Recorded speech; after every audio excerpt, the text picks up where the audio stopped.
of Affect Autism's podcasts are produced and edited by Daria Brown.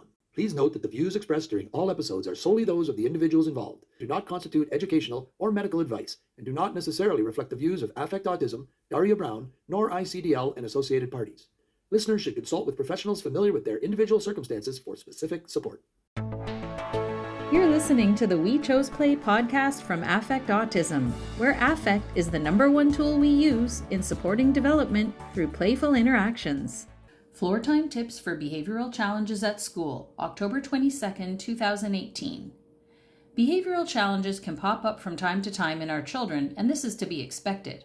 But sometimes, even when we read behavior as communication, are aware of our child's unique sensory processing profile, are attuned to our child, follow their lead, and have a great relationship, our children can still surprise us with inappropriate behavior that can be harmful to themselves or others.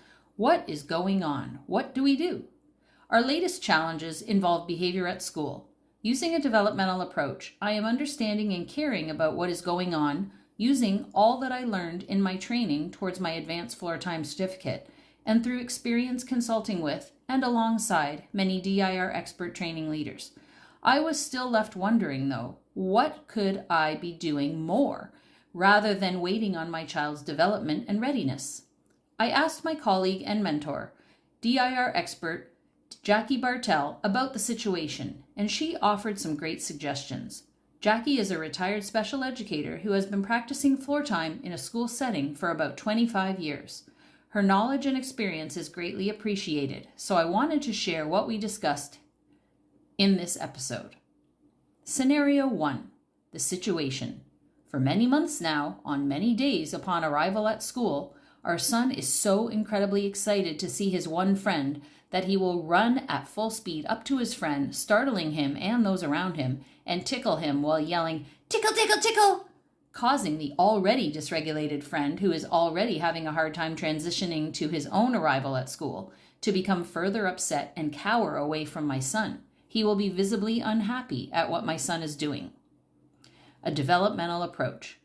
Using a developmental approach, we understand that our son is doing this for a reason, so we're not going to punish the behavior or try to reason with him. We're not going to scold him, nor teach him a lesson, nor tell him to stop it. All of these behavioral actions are not only developmentally inappropriate, but they ignore our child's intentions and communication.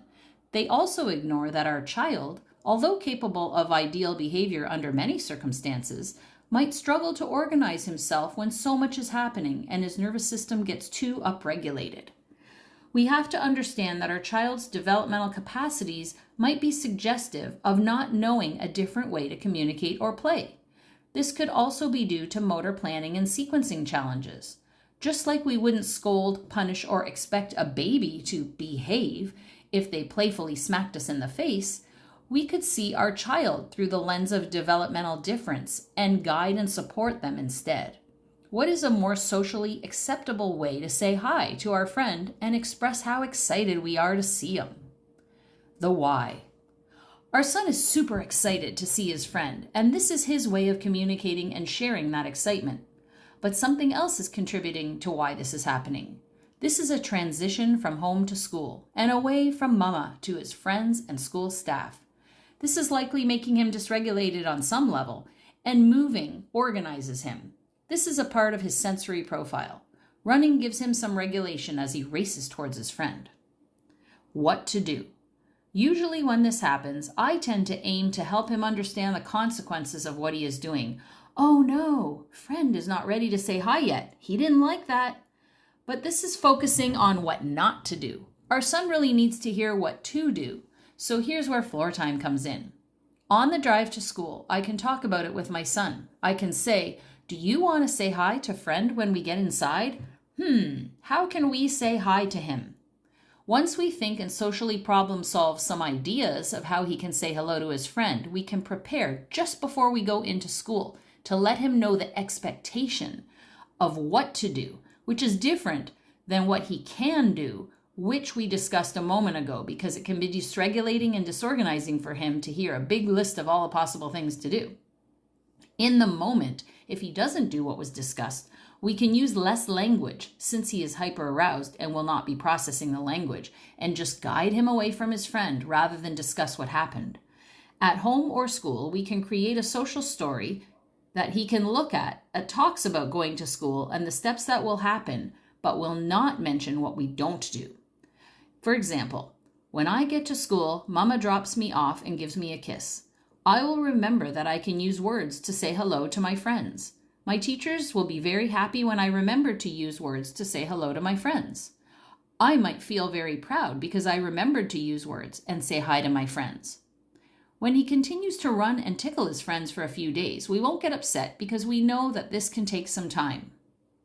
A couple of other suggestions from the school and from another DIR expert, occupational therapist Maud LaRue, follow. Have something heavier in his hands or wearing a heavy backpack could be a proactive way to not only give him proprioceptive input to help his regulation, but could also keep him focused on what he's carrying. Perhaps also working with him on different ways of entering school, like walking backwards together, could turn this into an opportunity rather than a challenge. This is really floor time fun, making things fun. Scenario 2, the situation. In the last few weeks at school pickup, our son has started playfully kicking his teacher as we say goodbye and exclaiming, "Ow!" as he looks for her reaction. I say playfully because he's not reacting out of defense nor being aggressive. He is clearly initiating the behavior, looking for a response. A developmental approach. See what we spoke about above. The why. Our son's playful kicking is another example of his cause and effect play, this time in the social realm. He is clearly looking for the reaction of his teacher, but why is he using kicking? This is where we can dig deeper to find an answer. Two things came to mind, one from me and one from his dad. Hunger. Dad asked if our son had eaten all of his lunch on days when he's dysregulated enough to start kicking at school pickup. Sure enough, Dad was right.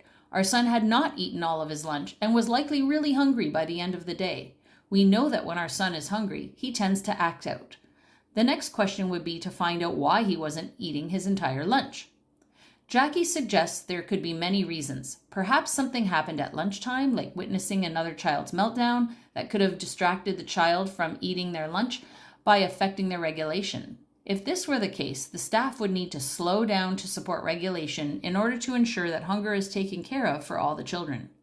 I suggested that since our son likes to pick out his favorites, the staff might need to support him eating his lunch to ensure he's eating his pasta together with his sausage, for instance, rather than just picking out all the pieces of sausage and leaving the pasta. He will eat both at home with support. Habit. I know that our son has used this kicking behavior with his father at home when he has had enough or is very tired. Jackie pointed out that if we tried this experience with Dad once and he got a really interesting reaction out of his dad, he is eager now to try it again. And here he might be trying it out with someone else that he has a good relationship with, his teacher. What to do? Again, we have mainly been focusing on what not to do when our son starts kicking. Again, he really needs to hear what to do. So here we can similarly create an expectation for him. Prior to my arrival at school pickup, his teacher can say, "Mom is coming to pick you up. You will say bye by waving. Then you will go to the car with Mama and go home for dinner, and I'll see you tomorrow," so that he has a clear expectation of what to do rather than what not to do, as above. In the moment, if he doesn't do what was discussed, we can use less language since he is hyper-aroused and will not be processing the language, and just guide him away from his teacher rather than discuss what happened. At home or school, we can create a social story so he can look at that and talk about what happens when school is done, when Mama comes to pick him up at the end of the day. Floor time. Dr. Stanley Greenspan, who originally created the DIR model, suggested that having more daily floor time sessions will provide your child with more opportunities to connect with you and problem solve. By increasing the amount of quality time you spend with your child doing floor time, you improve the child's connection with you, and you are showing empathy to your child, so your child can in turn develop their own empathy. Using Floortime to supplement how we set limits and lay out expectations is a way to support your child to develop and mature with empathy and respect for others. In Floortime, our son is working in Functional Emotional Developmental Capacity 4, where he is entering the realm of symbolic play. We have had great opportunity to enact going to school and leaving school with characters he likes. Here we can set up the situation for him to see where it takes us. Since our son plays with trains every day and is beginning to voice the role of different train characters, I could race over to startle one of the trains and tickle the train. My son might then do the same back, thinking it's great fun, but when he does, I could react negatively, saying, "I don't like that," and that he startled me. Providing our son with the opportunity to think about these scenarios through play and work through his emotions will be a great asset to him when he is faced with similar situations again at school. Thank you to Jackie Bartell for her insights that sparked the idea for this blog post, and to Maud LaRue for her suggestions. If you found these suggestions helpful, please consider sharing this on social media. Next time, we will explore a few behaviors happening at home and discuss what to do. Thank you for listening. If you liked this episode, please share it with someone, like and subscribe, sign up for the newsletter at affectautism.com, and follow us on Facebook, Twitter, YouTube, or Instagram. Until next time, here's to choosing play and experiencing joy every day.